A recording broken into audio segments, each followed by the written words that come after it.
दोस्तों, जब हम भारत के बंटवारे की कहानी सुनते हैं तो सबसे पहले दो नाम सामने आते हैं, महात्मा गांधी और मोहम्मद अली जिन्ना। लेकिन क्या आपने कभी सोचा है कि उस दौर में डॉक्टर भीमराव अंबेडकर इस मसले पर क्या सोचते थे? भारत के दलितों और पिछड़े वर्गों के लिए न्याय की लड़ाई लड़ने वाले अंबेडकर पाकिस्तान और जिन्ना की मांग पर भी अपनी गहरी राय रखते थे। आज हम आपको बताएंगे अंबेडकर ने पाकिस्तान पर क्यों किताब लिखी, उन्होंने जिन्ना की मांगों का कैसे विश्लेषण किया और उनकी चेतावनी आज क्यों सच साबित होती है। साल 1940 लाहौर मुस्लिम लीग का अधिवेशन चल रहा था और मोहम्मद अली जिन्ना ने साफ साफ ऐलान कर दिया, हम मुसलमान एक अलग कौम हैं और हमें अलग देश चाहिए। इस मांग ने पूरे भारत की राजनीति को हिलाकर रख दिया। कांग्रेस पार्टी हैरान थी, गांधी और नेहरू जिन्ना को समझाने में लगे थे, लेकिन इस बीच अंबेडकर एक और सवाल पूछ रहे थे, क्या हिंदू समाज जो अपने ही लोगों को ऊंच नीच में बांटता है, वो मुसलमानों के साथ बराबरी का रिश्ता निभा पाएगा? यही सोच अंबेडकर को जिन्ना की मांग को समझने के लिए मजबूर करती है। साल 1940 में ही अंबेडकर ने अपनी प्रसिद्ध किताब थॉट्स ऑन पाकिस्तान लिखी। ये किताब उस समय के लिए बेहद साहसिक थी, क्योंकि इसमें अंबेडकर ने न तो जिन्ना की मांग को पूरी तरह खारिज किया और न ही उसे आंख मूंद कर स्वीकार किया।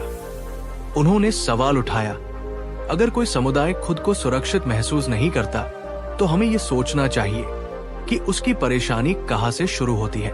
अंबेडकर ने माना कि हिंदू और मुसलमानों के बीच सिर्फ धर्म का ही फर्क नहीं है, बल्कि उनकी सोच, संस्कृति और जीवन शैली भी कई मामलों में अलग है।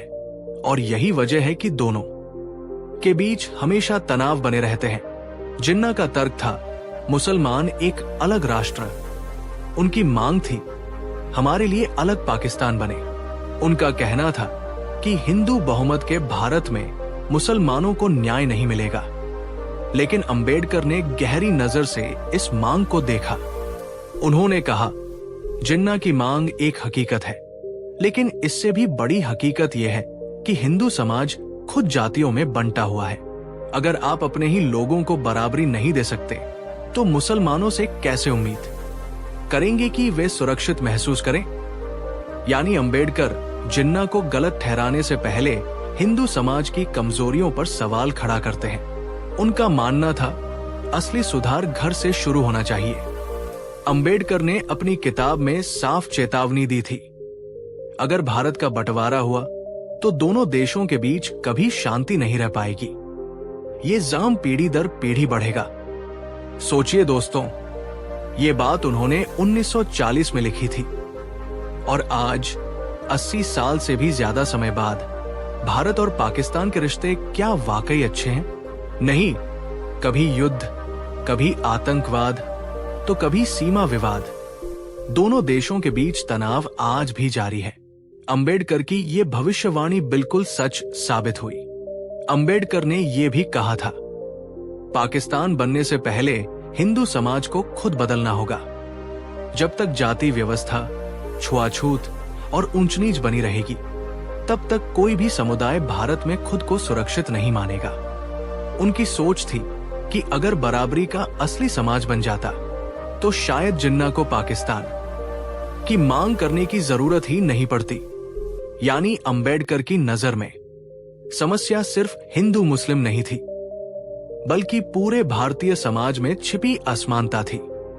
तो दोस्तों, एक और जिन्ना थे जो अलग राष्ट्र के लिए लड़ रहे थे, दूसरी ओर अंबेडकर थे जो पूरे भारत को बराबरी और न्याय के रास्ते पर ले जाना चाहते थे।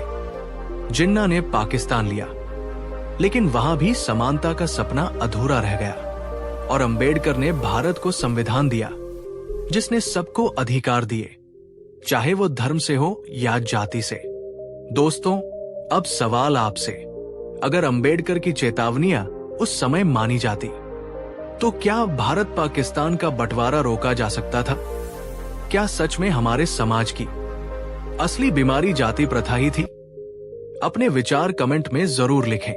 वीडियो अच्छा लगा हो तो लाइक करें। और ऐसे ही गहरे विषयों के लिए चैनल को सब्सक्राइब करना मत भूलें।